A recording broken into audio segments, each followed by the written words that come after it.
to all your content. I want to thank you.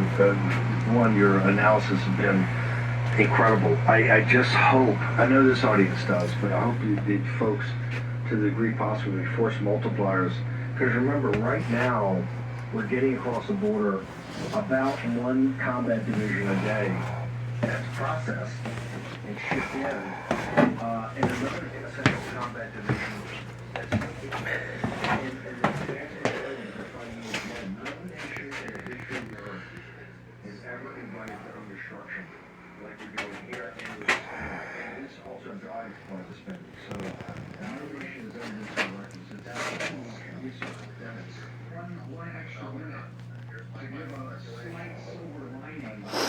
Somebody silver lining for 2024. I know with the all doom and gloom, people complain that I always depress them after they see me, but if you something to pay attention to for the 2024 election, Democratic constituencies in the really serious mass migration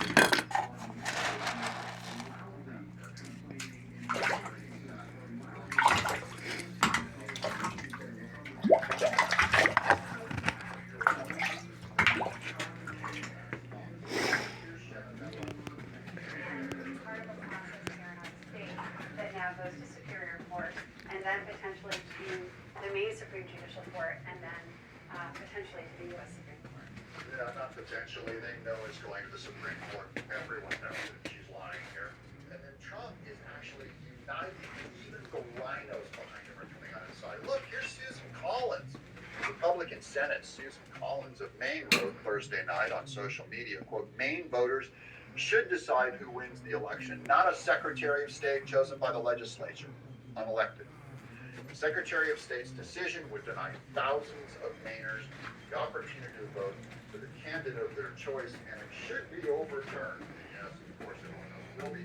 More than a dozen other states are considering challenges seasonal or no doubt.